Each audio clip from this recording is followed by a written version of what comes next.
शुरू अल्लाह के नाम से जो बड़ा मेहरबान नहायत रहम वाला है।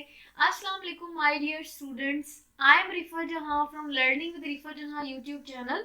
So as you all know that we are discussing the last chapter of FSC part 1 biology, and that is transportation. So today the topic of our discussion is also the last topic of this chapter, and that is MCQs with answers from past board papers. जैसा कि आपको पता है कि जब भी कोई chapter खत्म होता है तो उस चैप्टर के खत्म होने के बाद मैं उस चैप्टर से रिलेटेड आपके साथ एमसीक्यूज पोर्शन शेयर करती हूँ. तो आज भी चैप्टर नंबर 14 रिलेटेड हमने 65 एमसीक्यू स्टेटमेंट को डिस्कस करना है, जिसके बाद ट्रस्ट मी आपको चैप्टर नंबर 14 रिलेटेड जो एमसीक्यूज पोर्शन उसकी टेंशन लेने की जरूरत नहीं है. ठीक है, चलें जी, बातें होगी. अब करते हैं ज़रूरी बात. एक वो ज़रूरी बात ये है कि ये लेसन देना चाहूँगी मैं आपको, ये कि इस चैनल रिलेटेड मैंने क्या किया.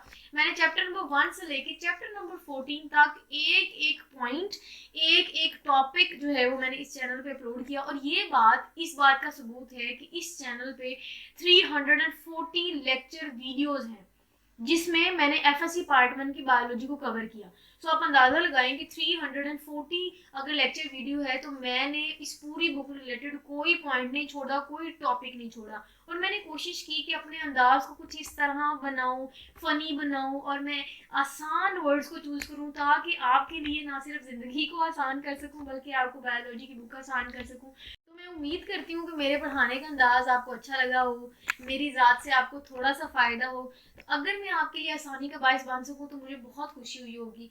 सो ऐसा है कि अब लास्ट में थोड़ा सा आपको लेसन दे दूँ, वो ये कि मेरे माइंड में जब मैंने ये चैनल का इनिशिएटिव लिया तो मेरे माइंड में ये था कि बेहतरीन शख्स वो है जो इल्म सीखे और दूसरों को सिखाए. सो मुझे वो बेहतरीन शख्स बनना था. अगर आप कैंडल हैं, अगर आप एक कैंडल दूसरी कैंडल को जलाएगी, दूसरी कैंडल जो तीसरी कैंडल को जलाती है, तो एट द एंड हमारे इर्द गिर्द सराउंडिंग में रोशनी होती है. सो कोशिश करें कि दूसरों के लिए रोशनी का बाइस बने. तो एक खूबसूरत बात की बात कि अगर आपको कोई नॉलेज हासिल होता है तो आपने कोशिश करनी है कि उस इल्म को बांटना है, दूसरों के लिए भी आसानी करनी है. सो कितनी खूबसूरत बातें होंगी. अब आते हैं अपने मेन टॉपिक की तरफ, और हमारा मेन टॉपिक यही है कि हमने जो है वो एमसीक्यूज पोर्शन कवर करना है चैप्टर नंबर 14 का. बातें बहुत होगी. आई होप अब हमें इस तरफ आना चाहिए, आप लोग भी एक्साइटेड होंगे कि मैम हमें ये चैप्टर रिवाइज करवा दें. लेक्चर वीडियो लंबी हो जाएगी लेकिन आपने परेशानी होना, क्योंकि मैंने 65 एमसीक्यूज को कवर करना, जाने छुड़वाने मैं एक्सप्लेन भी करूँगी. तो लंबी लेक्चर वीडियो होगी तो आपने घबराना नहीं है, आपने बस उसको ध्यान से लेते जाना है ताकि कॉन्सेप्ट्स भी आपके साथ क्लियर हो. ना सिर्फ आंसर दूं बल्कि कॉन्सेप्ट भी आपके साथ क्लियर और पक्के हो जाए लॉन्ग टर्म के लिए, क्योंकि इलम बांटना है तो इलम जब क्लियर होगा, समझ आएगी, तो दूसरे को समझाएंगे. एनीवेज स्टार्ट करते हैं पहली स्टेटमेंट से. ऐसा है कि Casparian steps are present in cells of root. Casparian steps जो है वो रूट्स के किस स्ट्रक्चर में मौजूद थी, बताएं भाई. अच्छा जी, ऑप्शंस हैं जी cortex, epidermis, endodermis and phloem.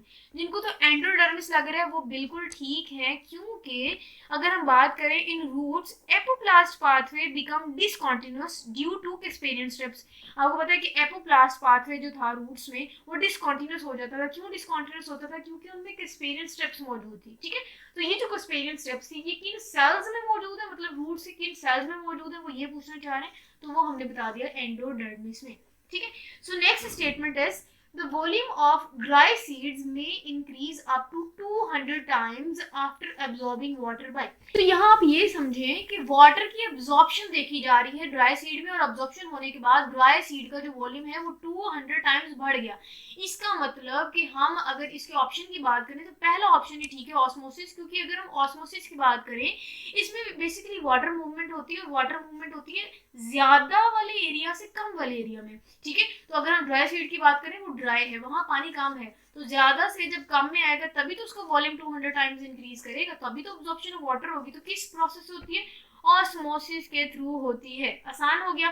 Next वो कह रहे हैं कि the due drops on the tips of grass leaves involve the phenomena of. जैसे ही मैंने ड्यू ड्रॉप्स की बात की माइंड में गटेशन आ गया होगा, क्योंकि गटेशन जो था वो बेसिकली हमने डिस्कस किया था कि रूट प्रेशर ही होता है, जिस रूट प्रेशर के थ्रू वाटर जो है वो ऊपर की तरफ आता है. और जैसे ही ऊपर की तरफ आता है हमने कहा कि जो ग्रासेस होते हैं, जो ग्रास लीव्स होती हैं, उनके टिप्स में ना हमें ड्यू ड्रॉप्स फील होते हैं. अगर हम रात को देखें या सुबह सुबह देखें तो ऐसा लग रहा होता है जैसे घास गीली है. वो गीली घास इसीलिए होती है क्योंकि पानी जो है वो ऊपर आया होता है टिप्स पे. तो वो जो है वो जिस प्रोसेस से, जिस फिनोमिना से आता है उसको गटेशन कहते सकते हैं। नेक्स्ट स्टेटमेंट है guttation occur in plants through. अब प्रोसेस वो बता रहा है कि जी गटेशन का प्रोसेस होता है, लेकिन किसकी हेल्प से होता है, ठीक है, क्यूटिकल की हेल्प से, लेंटिसल्स की हेल्प से, स्टोमेटा की। अब देखिए मैंने सेकंड एमसीक्यूज ही नहीं पढ़ा था, इसका मतलब बच्चे जो मेरे से पहले से पढ़े उनको समझ आ गई होगी कि मैं वही एमसीक्यूज के नाम जो है ना वो डर के नहीं लेती जो ठीक होते हैं। तो आप बिल्कुल ठीक है। हाइड्रोथोड्स जो है वो राइट ऑप्शन है, क्योंकि हाइड्रोथोड्स जो है वो प्लांट्स में हेल्प करता है गटेशन के प्रोसेस को परफॉर्म करने के लिए। नेक्स्ट स्टेटमेंट इज, मैं स्पीड पकड़ रही हूँ वो इसलिए क्योंकि लेक्चर वीडियो ना लंबी हो जाए, भाई बच्चे बहुत घबराते हैं इतना लंबे लेक्चर को क्लिक करने से, ठीक। अच्छा जी खैर, so the shrinking of protoplast of a cell, सबसे पहले आप समझिए प्रोटोब्लास्ट क्या होता है, ठीक है। तो plant cells without cell wall उसको हम कहते हैं प्रोटोब्लास्ट, समझ आ गई। वो प्लांट सेल जिसकी बाहर सेल वॉल नहीं मौजूद होती उसको हम कहते हैं प्रोटोब्लास्ट। तो यहाँ आ गया कि प्रोटोब्लास्ट की श्रिंकिंग को हम क्या कहते हैं, ठीक है। अब आ गया जी इसमें ऑप्शन की बात, डी प्लाज्मोलाइसिस, ठीक है, इंसिपिएंट प्लाज्मोलाइसिस है, गटेशन है, ये प्लाज्मोलाइसिस है। जिनको तो प्लाज्मोलाइसिस लग रहा है वो बिल्कुल ठीक है, क्योंकि प्लाज्मोलाइसिस को आसान जुबान में एक्स ऑस्मोसिस भी बोलते हैं। तो जब एक्स ऑस्मोसिस हुआ मतलब कि पानी बाहर गया, ठीक है। अब जब पानी बाहर जाएगा तो श्रिंकिंग होगी, और श्रिंकिंग को हमने बता दिया कि उसको प्लाज्मोलाइसिस बोलते हैं। Next is the phenomena associated with root pressure, वो बताएं जी रूट प्रेशर। अभी मैंने जब गटेशन का प्रोसेस बताया था तो मैंने आपको कहा था कि गटेशन एक ऐसा फिनोमेना है जो रूट प्रेशर कॉज करता है, जिसके बाद वाटर ऊपर की तरफ टिप्स की तरफ आता है। और एक और मैं आपको इंटरेस्टिंग बात बता दूं कि जो गटेशन का फिनोमेना है ये छोटी हाइटेड वाले जो प्लांट्स होते हैं, ये जो स्मॉल प्लांट्स होते हैं उनमें होता है। यही वजह है कि इसकी एग्जांपल है ग्रास, ठीक है, क्योंकि जो ग्रास है वो ही छोटी हाइट के होते हैं, उनमें हमें ऑस और ड्यू ड्रॉप्स फील होते हैं, समझ आ गई। तो अब अगर आप ध्यान से देखें तो मैंने गटेशन वाले पॉइंट को स्टडी करते हुए जितने पॉसिबल एमसीक्यूज बन सकते थे मैंने बना दिए, ठीक है। स्टेटमेंट को घुमा फिरा के टॉपिक वही है guttation. So next is cytoplasmic strands that extend through pores in adjacent cell wall are। सबसे पहले समझे सेल वॉल को सेल वॉल से मिलाता है और एक पोर्स मिलाता है। कुछ ऐसी साइटोप्लाज्मिक स्टैंड्स होते हैं जो दो सेल वॉल्स को मिलाते हैं। सबसे पहले जैसे ही मैंने सेल वॉल को सेल वॉल से मिलाने की बात की होगी उसको आपके माइंड में प्लाज्मोडेस्माटा पॉइंट लेके आया होगा माइंड में, क्योंकि प्लाज्मोडेस्माटा बेसिकली ऐसा स्टैंड है जो कि साइटोप्लाज्म में होता है। इसीलिए साइटोप्लाज्मिक स्टैंड जो कि दो एडजेसेंट सेल वॉल को मिलाती है और दो जो सेल वॉल डिफरेंट सेल्स होते हैं उनके साइटोप्लाज्म को भी मिलाती है, ठीक है। सो प्लाज्मोडेस्माटा ना सिर्फ स्टेटमेंट आंसर बताया बल्कि पॉइंट भी रिवाइज करवा दिया। दुआएं देते जाए जल्दी से। Next is the pressure flow theory was first proposed इन 1930। भाई इसमें जो कोई कॉन्सेप्ट देने की बात नहीं है, जस्ट हमने नाम देखना है कि किस साइंटिस्ट ने दिया था। जिनको तो अर्नेस्ट मंच लग रहा है वो बिल्कुल ठीक है, क्योंकि यही वो बंदा था जिसने हमें प्रेशर फ्लो थ्योरी दी थी and in 1930। So the next statement is the flow of water through hydathodes in leaf. समझ आ गई, ये लास्ट पॉसिबल स्टेटमेंट थी जो मैं बना सकी गटेशन के टॉपिक को पढ़ते हुए। So guttation is the right option, क्योंकि मैंने कहा मैंने यहाँ से भी स्टेटमेंट बना दी और इस तरह भी, ताकि आप कंफ्यूज ना हो, कान यहाँ से पकड़े कान वहां से पकड़े कान ही नहीं, ठीक है। चलिए गटेशन इसका राइट ऑप्शन है। नेक्स्ट हमने कहना है कि the upward movement of sap in the xylem as. सबसे पहले समझो सैप क्या होता है। सैप जो है ना वो बेसिकली वाटर में जो डिजॉल्व मटेरियल होता है, डिजॉल्व मिनरल्स होते हैं उनको सैप बोलते हैं। मतलब डिजॉल्व मिनरल्स प्लस वाटर या फिर minerals materials plus water is equal to sap, समझ आ गई। अब सैप कह रहे हैं मूवमेंट है और सैप की मूवमेंट है अपवर्ड मूवमेंट है, वाटर और मिनरल्स की मूवमेंट है जाइलम में, तो क्या होगा। जिनको तो ऑप्शन 1 ही ठीक लग रहा है वो है एसेंट ऑफ सैप, और वो ठीक है। वो तो जी भंगड़े डाले लुड़ियां डाले कि भाई हमने ये कैसे जवाब दे दिया मैं और ये जवाब कैसे दे रहा हूँ।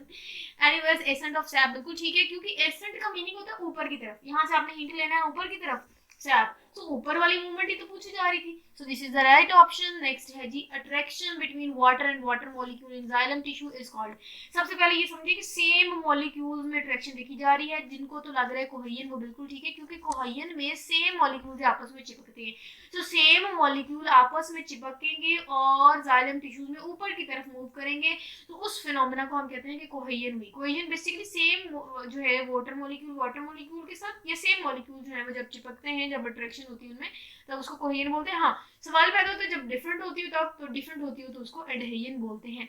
समझ आ गई। नेक्स्ट है जी द वॉल्यूम ऑफ ड्राई, अभी मैंने पीछे बताया, ठीक है। The volume of dry seed increase up to, अब इसमें अब्जॉर्प्शन ऑफ वाटर का पॉइंट नहीं है, सबसे पहले आप ये समझें कि इसमें अब्जॉर्प्शन ऑफ वाटर का जिक्र नहीं है, ठीक है। तो इसमें इनहिबिशन जो है वो ठीक ऑप्शन है। So next statement is closely associated with root pressure is phenomena। अभी मैंने आपको पीछे बताया था कि गटेशन जो है उसका रूट प्रेशर के साथ बढ़ा, क्योंकि बाकी हम नॉर्मली कहते हैं कि जो वाटर है वो अगर टॉल ट्री है तो उसमें वाटर जो है वो जाइलम के थ्रू जाता है, और उसमें हमने पूरे का पूरा एजेंट ऑफ सैप की मूवमेंट और सारी की सारी मूवमेंट हमने डिस्कस की थी। लेकिन हमने कहा था कि कुछ वाटर जो है वो रूट भी प्रेशर क्रिएट करके पानी को ऊपर भेजता है। जाइलम को तो है काम, लेकिन हमने कहा था रूट भी एक प्रेशर क्रिएट करता है जिसकी वजह से पानी ऊपर आता है, तो उस फिनोमेना को गटेशन बोलते हैं। Next is change in water potential of a system due to the presence of solute molecule. जब सोल्यूट मॉलिक्यूल ऐड होंगे और सोल्यूट मॉलिक्यूल के ऐड होने के बाद अब आप बताएं कि वाटर पोटेंशियल चेंज होगा, क्या बनेगा? जाहिर है जब सोल्यूट ऐड होगा तो सोल्यूट पोटेंशियल बोलेंगे उसको, ठीक है। और सोल्यूट पोटेंशियल को हम ऑस्मोटिक पोटेंशियल भी बोल रहे थे, ठीक है। उन्होंने कहा कि ऑलरेडी वाटर पोटेंशियल है सिस्टम में और वो वाटर पोटेंशियल चेंज हो रहा है, और क्यों चेंज हो रहा है? क्योंकि उसमें सोल्यूट्स मॉलिक्यूल ऐड करेंगे, सोल्यूट्स ऐड हो रहे हैं। अब जब सोल्यूट वाटर पोटेंशियल में ऐड होगा तो वो चेंज हो जाएगा, और चेंज होकर जाहिर है सोल्यूट पोटेंशियल बनेगा जिसको हम ऑस्मोटिक पोटेंशियल भी बोलते हैं।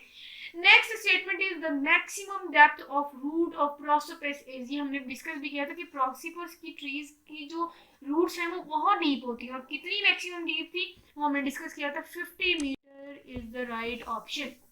अच्छा, यहाँ मैं एक बात बताती हूँ हम क्यों ना एक्टिविटी करें। मैंने पहले भी कहा था आपने क्या करना है, जैसे मैं स्टेटमेंट पढ़ रही हूँ अगर आपको सही ऑप्शन पता हो तो आपने क्या करना है, आपने भाग के जाना कमेंट सेक्शन में उस स्टेटमेंट का नंबर और उसका राइट ऑप्शन, बस आप ए बी, आप ये भी लिख सकते हैं 16A 17B like something like this. लेकिन आपने क्या करना है, आपने पार्टिसिपेट करना है, जिसके बाद ट्रस्ट में आपको खुशी का लेवल ही और होगा। अगर आप मेरे बताने से पहले आपका ऑप्शन मैच हो गया तो आप लोग बहुत खुश होंगे, ठीक है। तो खैर देखते हैं, ये एक टेस्ट भी होता है कि चैप्टर पढ़ने के बाद आपको कितने की चैप्टर की समझ आई, आपको कितने ही कॉन्सेप्ट क्लियर हुए हैं भाई। तो ये सेल्फ टेस्ट भी होता है, तो इसमें लाजमी आपने पार्टिसिपेट करना है। Next is water potential of pure water is, सबसे पहले प्योर वाटर का वाटर पोटेंशियल की बात करें, जीरो है। क्यों जीरो है? वो इसलिए जीरो है क्योंकि हमने कहा कि जीरो जो है वो मैक्सिमम होता है वाटर पोटेंशियल, और प्योर वाटर का वाटर पोटेंशियल भी मैक्सिमम होता है, और वो मैक्सिमम होने के बाद भी वो जीरो है क्योंकि जीरो मैक्सिमम है, ठीक है। मैंने आपको पहले ही बताया। Next is coherent tension theory जो है वो वाज प्रपोज्ड बाय, किसने प्रपोज की थी? सबसे पहले आप समझें कि हम कोहेरेंट टेंशन थ्योरी की बात कर रहे हैं, जिनको तो डिक्सन लग रहा है वो बिल्कुल ठीक है, क्योंकि डिक्सन जो है वो साइंटिस्ट था जिसने हमें ये स्टेटमेंट दी थी। So next statement is the cells which supply ATP and proteins to sieve tubes. याद करें जब मैंने आपको कंपेनियन सेल्स की बात की थी, मैंने कहा था कि साथी सेल्स होते हैं जो कि एक दूसरे को मटेरियल के ट्रांसपोर्ट कर रहे होते हैं, इसीलिए कंपेनियन सेल जो है वो बिल्कुल ठीक है क्योंकि वो एटीपी और प्रोटीन्स की सप्लाई कर रहे होते हैं, ठीक है। कंपेनियन दोस्त से आपने हिंट ले लेना है। Next is the ions involve in the opening and closing of stomata, जिनको तो पोटेशियम लग रहा है वो बिल्कुल ठीक है क्योंकि पोटेशियम आयंस हमने डिस्कस किया था कि वो एक रिस्पॉन्सिबल माने जाते हैं जो कि ओपनिंग और क्लोजिंग ऑफ स्टोमेटा में टेक पार्ट कर रहे होते हैं। Next statement is dash is incorrect about guard cells. Guard cells के बारे में कौन सी स्टेटमेंट गलत है? माइंड में ना स्टेटमेंट आपने लेनी, अगर वो कहीं गलत है तो हमने गलत स्टेटमेंट उठानी है, ठीक है। अच्छा जी, पहली है कि जी है क्रोलोप्लास्ट, भाई गार्ड सेल्स में तो क्रोलोप्लास्ट होती है, ठीक है। अगर हम बात करें ना तो क्रोलोप्लास्ट हमने कहा था कि गार्ड सेल्स में मौजूद होती है। अच्छा, गार्ड सेल को मैं आपको थोड़ा सा रिवाइज करवा दूँ, आपको पता है, एक तो ये आपको पता है कि गार्ड सेल्स बेसिकली ओपनिंग होती है, लीव्स में मौजूद होती हैं। गार्ड सेल की बात करें ये ओनली लीव सेल्स होते हैं, आप कह सकते हैं only cell of leaf epidermis. Epidermis के वो वाहद सेल्स होते हैं जिनमें क्रोलोप्लास्ट मौजूद होते हैं, तो इसका मतलब क्रोलोप्लास्ट वाला ऑप्शन ही ठीक, क्योंकि वो इनकरेक्ट स्टेटमेंट। बीन शेप आपको पता है जो गार्ड सेल है वो बीन शेप होती है। Connected to surrounded cells by plasmodesmata, हाँ जी, वो सराउंडिंग सेल से प्लाज्मोडेस्माटा से कनेक्ट होते हैं, तो ये आपको पता है कि ऐसा हमने कुछ नहीं पढ़ा। सराउंडेड स्टोमा, ये आपको पता है स्टोमा को सराउंड करते हैं गार्ड सेल्स। लेकिन ये स्टेटमेंट गलत है कि जी ये प्लाज्मोडेस्माटा से एक गार्ड सेल दूसरे गार्ड सेल से जुड़ा होता है, ठीक है, क्योंकि फासले में भी होते हैं, ठीक है। तो ये जो है वो स्टेटमेंट गलत है। Next is air spaces between mesophyll cells of a leaf. Mesophyll cell जो है ना लीव की, उसमें कितनी एयर स्पेसेस मौजूद होती है? परसेंटेज वो आपसे पूछ रहे हैं, जिनको तो 40% लग रहा है वो बिल्कुल ठीक है। Next is temperature causes closure of stomata, कि जी कितनी अमाउंट ऑफ टेम्परेचर जो है वो स्टोमेटा के क्लोज होने की वजह बनते हैं, एक चीज, ठीक है। अब जिनको तो 40 to 45 लग रहा है वो बिल्कुल ठीक है, क्योंकि ये वो मैक्सिमम टेम्परेचर लिमिट होती है जिसमें स्टोमेटा जो है वो क्लोज हो जाते हैं। उसके बाद सीव सेल या फिर sieve tube cells and companion cells communicate with each other through, ये दोनों जो सेल्स है ना ये आपस में कम्युनिकेट करते हैं, मिलते हैं, कनेक्ट होते हैं, किसके थ्रू, ये प्लाज्मोडेस्माटा बार बार, क्योंकि प्लाज्मोडेस्माटा ही दो डिफरेंट सेल्स को आपस में मिलाता है, ठीक है। Next is the total transpiration takes place through cuticle. याद करें जब मैंने ट्रांसपोरेशन वाला टॉपिक पढ़ाया था मैंने कहा था कि क्यूटिकल जो है वो जस्ट 5 to 7% जो ट्रांसपोरेशन है उसको करने के लिए रिस्पॉन्सिबल होती है। समझ आती जा रही है? बहुत जल्दी इसलिए है मुझे क्योंकि 65 MCQ हमने डिस्कस करना है। Next is lenticels are present in, भाई किनको नहीं पता, ये स्टेम्स में मौजूद होते हैं या फिर यंग स्टेम में मौजूद होती हैं, लेकिन ये होते क्या, ये पोर्स ही होते हैं, ठीक है। अच्छा जी, खैर next is the pressure exerted by protoplast against the cell wall. ये आपको पता है प्रोटोप्लास्ट क्या होते हैं। अच्छा, वो जो सेल वॉल पे प्रेशर एक्सर्ट करते हैं उस प्रेशर को बेसिकली पूछने मैंने आपके लिए स्टेटमेंट आसान कर दी, उसको कहते हैं ऑस्मोटिक प्रेशर, क्योंकि वाटर का जो प्रेशर होता है ना वो ऑस्मोटिक प्रेशर ही होता है और प्रोटोप्लास्ट में वाटर मौजूद होता है, ठीक है। सो वाटर या फिर जो भी साइटोप्लाज्मिक उनमें सोल्यूशन मौजूद होता है उसका जो दूसरी सेल वॉल पे प्रेशर होता है उसको ऑस्मोटिक प्रेशर बोलते हैं। Next is lenticular transpiration accounts for, basically वो पूछ रहे हैं कि जो लेंटिसल्स होते हैं जो कि स्टैम्प्स में नजर आते हैं, छोटे छोटे पोर्स होते हैं, वो भी आपको पता है ट्रांसपरेशन कर रहे होते हैं। सो वो कितनी परसेंट कर रहे हैं, 1 to 2%, ये बहुत लीस्ट अमाउंट में ट्रांसपरेशन कर रहे होते हैं, क्योंकि हमने कहा कि बहुत रेयर है, ठीक है, कि लेंटिसल्स मौजूद, और अगर होते भी तो इतने कम होते हैं कि जस्ट 1 to 2% ही ये कर रहे होते हैं। सो next statement is which of the following sales store surplus food, कौन से ऐसे सेल्स हैं जो एक्स्ट्रा फूड को अपने अंदर स्टोर कर रहे होते हैं। जिनको तो पेरेंट कायमा सेल्स लग रहे हैं वो बिल्कुल ठीक है, क्योंकि पेरेंट कायमा सेल्स वो सेल्स होते हैं जो प्लांट्स में एक्स्ट्रा फूड को अपने अंदर स्टोर करते हैं। अब बाकी पॉइंट्स को पढ़ने की जरूरत नहीं क्योंकि टाइम लगेगा, ठीक है, उसको मैं नहीं रीड, जो राइट ऑप्शन वो मैं बताते जा रही हूँ। The renal vein brings the impure blood from, सबसे पहले रीनल, जैसे ही माइंड में मैंने वर्ड बोला आपके माइंड में आया होगा किडनी, क्योंकि रीनल वर्ड किडनी की तरफ इशारा करता है। इसी तरह कार्डिक जो है वो वर्ड हार्ट की तरफ इशारा करता है, हेपेटिक जो वर्ड है वो लीवर की तरफ इशारा करता है, ठीक। तो कहते हैं कि रीनल वेन जो है वो इम्प्योर ब्लड को कहाँ से लेती है, जाहिर है किडनी से लेगी, ठीक है। अच्छा जी, next is the uncontrolled production white blood cells resulting, जो अनकंट्रोल्ड प्रोडक्शन होती है ना व्हाइट ब्लड सेल्स की, वो किस बीमारी में होती है जिसमें जो व्हाइट ब्लड सेल्स है ना वो ज्यादा बन रहे हैं। तो leukaemia is the right option, क्योंकि ल्यूको जो है वो वर्ड है व्हाइट और कीमिया कहते हैं ब्लड, ठीक है। तो यहाँ से आपने हिंट लेना है कि व्हाइट ब्लड सेल, तो जिसमें व्हाइट ब्लड सेल्स की अनकंट्रोल्ड प्रोडक्शन होती है उस डिसऑर्डर को हम ल्यूकीमिया बोलते हैं। सो the next statement is the plasma, यहाँ प्रोटीन आना था, ठीक है। The plasma protein constitute percent by weight of the plasma, आसान कर दूं तो ये कहना चाह रहे हैं कि प्लाज्मा में प्लाज्मा प्रोटीन कितनी मौजूद होती है। जिनको तो 7 to 9% लग रहा है वो बिल्कुल ठीक है, क्योंकि हमने जब कंपोजिशन ऑफ प्लाज्मा डिस्कस की थी तो उसमें हमने कहा था 7 to 9% जो है वो इसमें प्लाज्मा प्रोटीन मौजूद होती है प्लाज्मा में। So the next statement is haem portion of haemoglobin contains atom of, अब हीम पोर्शन में हमने कहा था कि आयरन एटम होता है, याद करें हमने कहा हीमोग्लोबिन का जो हीम पोर्शन है उसमें आयरन एटम मौजूद होता है, ठीक है, सेंटर में जो मौजूद होता था। Next is normal pH of human blood की नॉर्मल पीएच, जहां मेरा एरो है वहीं बच्चे समझिए 7.4 जो है वो राइट ऑप्शन है, क्योंकि नॉर्मल पीएच होती है 7.4 ब्लड की, ठीक है। So next is 1 cubic millimetre of human male blood, अब ह्यूमन और वो भी मेल, उसमें वो कह रहे हैं कि ब्लड है और ब्लड कितने 1 क्यूबिक मिलीमीटर है, ये बहुत इंपॉर्टेंट है, मैंने आपको पढ़ाते हुए कहा था ये एमसीक्यू पूछा जाता है, ठीक है, आ गया। उसमें वो कह रहे हैं कि रेड ब्लड सेल की अमाउंट पूछ रहे हैं, ठीक है। तो रेड ब्लड सेल जो है मेल में वो पूछ रहे हैं कि मेल्स में red blood cells 1 cubic millimetre में कितने होंगे। जिनको तो 5 to 5.5 लग रहा है वो बिल्कुल ठीक है, क्योंकि हमने कहा था कि मेल्स में थोड़े ज्यादा होते हैं और फीमेल्स में थोड़े कम होते हैं, ठीक है। ये अमाउंट फीमेल्स में और ये अमाउंट मेल्स में देखी जाती है रेड ब्लड सेल्स की। उसके बाद लिवर रिसीव ब्लड, अब लिवर जो है वो रिसीव करता है ब्लड को डाइजेस्टिव सिस्टम थ्रू। अब जैसे मैंने आपको कहा था लिवर आए आपके माइंड में हिपैटिक का वर्ड आना चाहिए, हिपैटिक की तरफ इशारा होता है, इसी तरह लिवर जो है वो हिपैटिक वेन इसका राइट ऑप्शन होगा। Next is single circuit heart, अभी सिंगल सर्किट हार्ट मैंने आपको कहा था कि जैसे हमने सर्कुलेशन पढ़ी थी ना डिफरेंट एनिमल्स में, सबसे पहले हमने डिस्कस की थी फिशेस में, हमने कहा था कि हम सिंपल से कम्प्लेक्स लिविंग ऑर्गेनिज्म में भी पढ़ेंगे, और ऑल्सो हम देखेंगे कि जो सिंपल हार्ट है वो सबसे पहले पढ़ेंगे, और जो कम्प्लेक्स स्ट्रक्चर रखने वाले हार्ट होंगे वो बाद में पढ़ेंगे।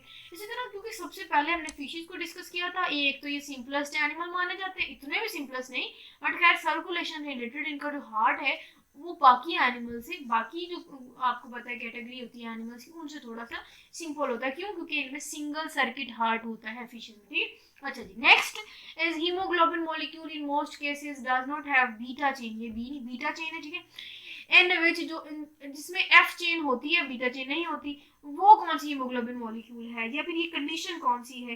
जिनको तो थैलेसीमिया लग रहा है वो बिल्कुल ठीक है, क्योंकि थैलेसीमिया कंडीशन ही ऐसी है जिसमें हीमोग्लोबिन मॉलिक्यूल में चेंजेस आएंगे, और वो चेंजेस ये आएंगे कि जो हीमोग्लोबिन मॉलिक्यूल में बीटा चेन आनी थी उसकी जगह एफ चेन आ गई। सो इस कंडीशन में बच्चों में स्पेशली थैलेसीमिया की बीमारी देखने को मिलती है।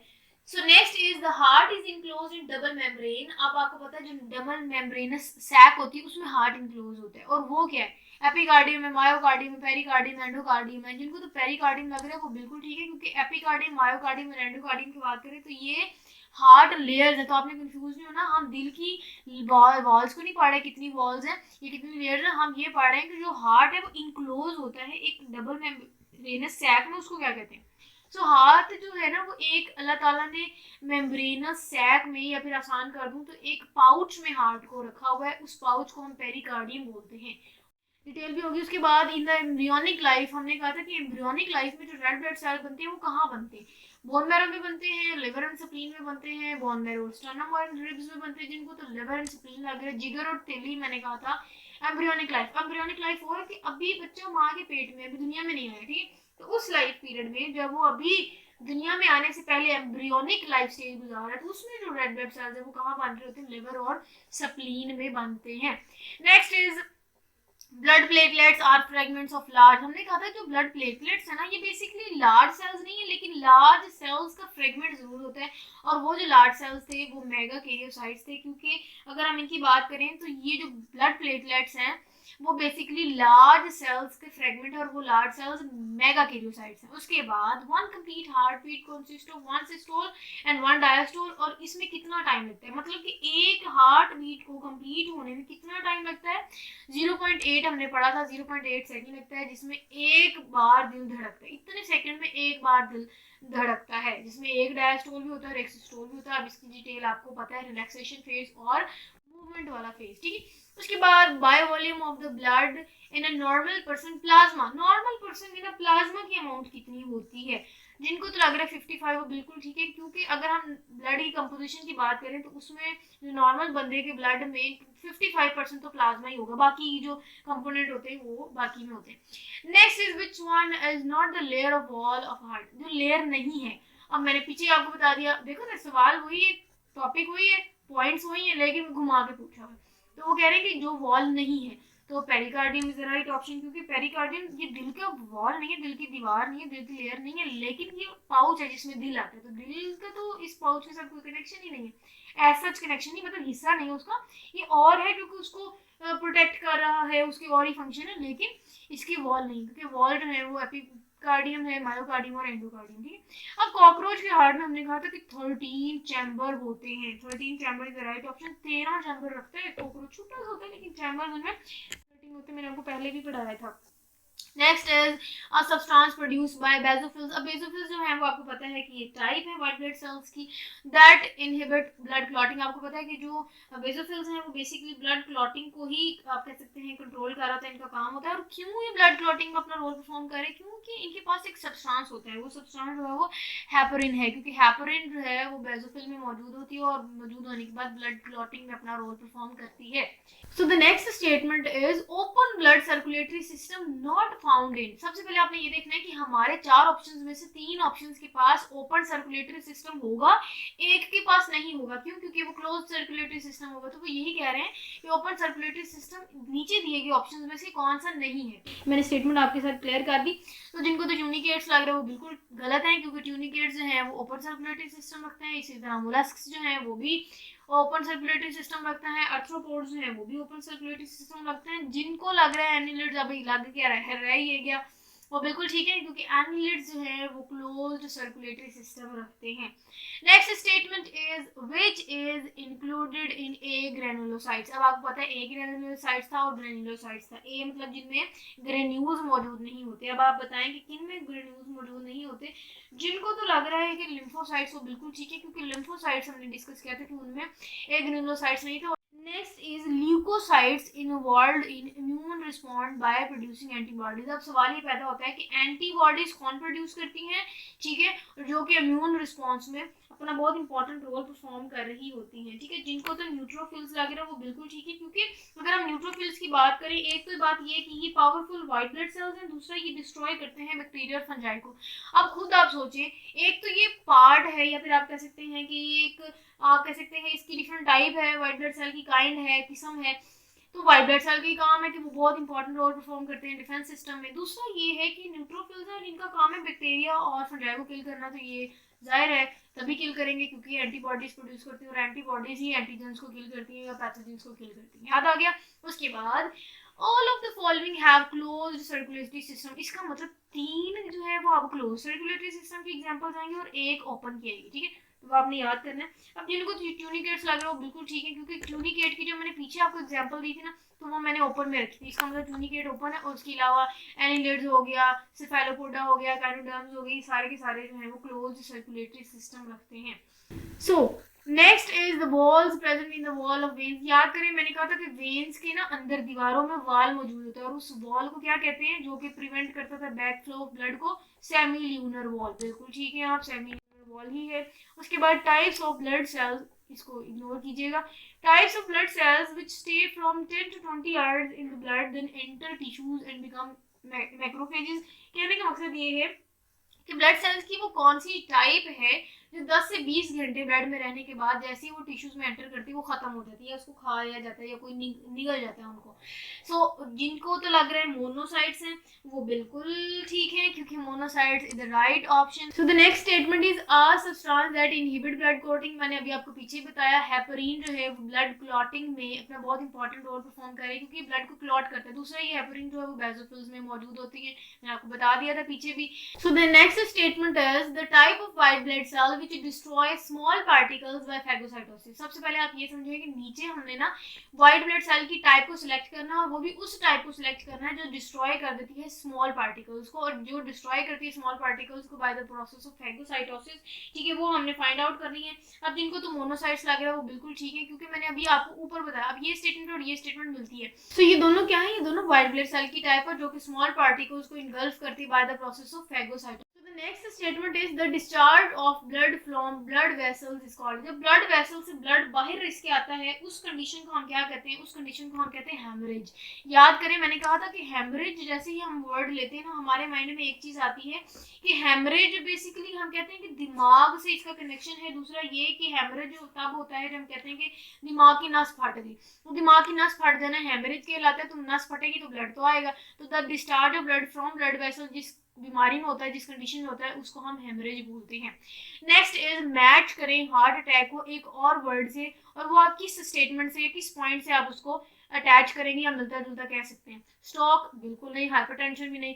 हाँ, मायोकार्डियल इन्फार्क्शन कह सकते हैं, क्योंकि ये जो मायोकार्डियल इन्फार्क्शन है उसको हम हार्ट अटैक ही कहते हैं। नेक्स्ट इज वेन्स में मौजूद वॉल को क्या कहते हैं, जिनको सेमील्यूनर लग रहा है वो बिल्कुल ठीक है, पीछे भी मैंने बता चुकी हूँ।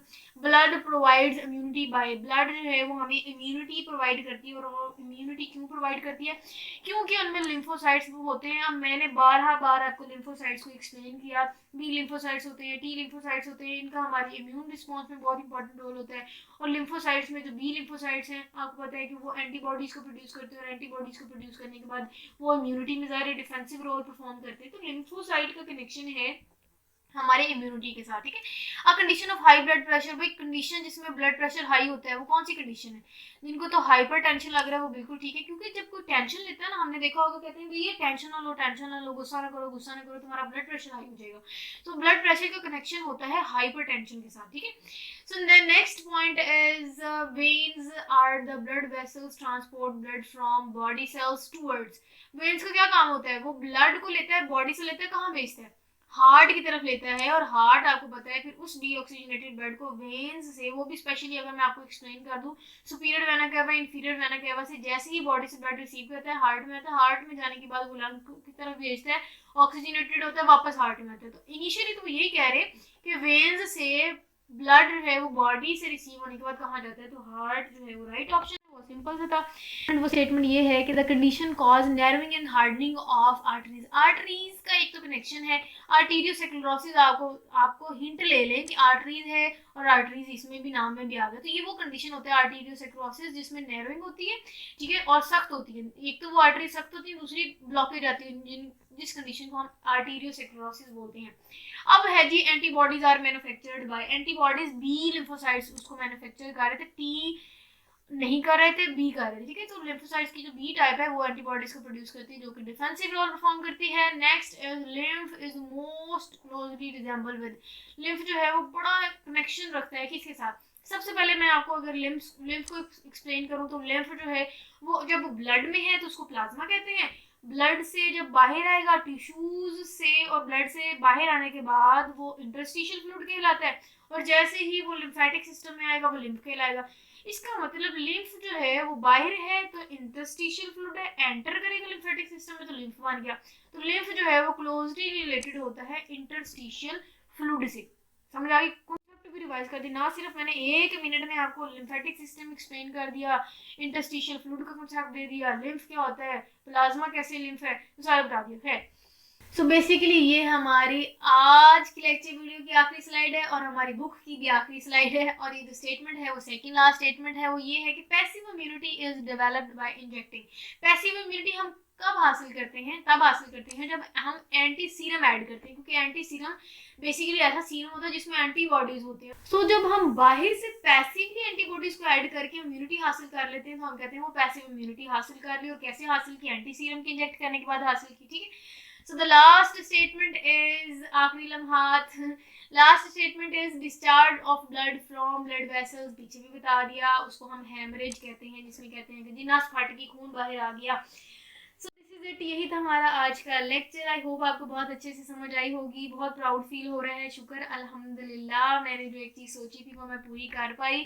मैंने पूरी की पूरी बुक आपके साथ शेयर की, 340 lecture videos. Oh my God, it's not easy, बहुत लंबी जर्नी है, और उसके एंड में मैं यही कहूँगी या अल्लाह तेरा शुक्र है मैं किसी के लिए आसानी की वजह बन सकी, मुझे बहुत खुशी फील हुई, बहुत ज़्यादा खुश हूँ आज मैं। जितना शुक्र अदा करूँ अल्लाह का काम है कि मैं किसी के काम आ सकी। उसके साथ साथ यही है कि चैनल को ज़रूर आपने प्रमोट करना है, सब्सक्राइब करना है, बेल आइकन भी प्रेस करनी है, अपने दोस्तों को भी शेयर करना है। और हाँ, कमेंट सेक्शन में ना आपने अब मुझे नए नए टॉपिक्स देने हैं जिसमें आप चाहते हैं कि मैं आपके साथ वीडियोस बनाऊँ। वो कुछ भी हो सकती है, आप मुझे आइडियाज़ दे सकते हैं, कोई पेपर प्रेजेंटेशन पे हो सकती है, कुछ आप पूछना चाहते हैं तो आप मुझसे पूछा करें, मैं बहुत जल्दी बच्चों के कमेंट्स का रिप्लाई देती हूँ। और एट द एंड यही, अपना बहुत सारा ख्याल रखिएगा, मुझे दुआओं में याद रखिएगा। मुझे दीजिए इजाज़त, इंशाल्लाह नेक्स्ट पॉइंट, किसी नेक्स्ट टॉपिक, किसी next new informative lecture video के साथ आपकी खिदमत में हाजिर होती हूँ। टिल देन अपना बहुत सारा ख्याल रखिएगा, स्टे कनेक्टेड एंड अल्लाह हाफिज़।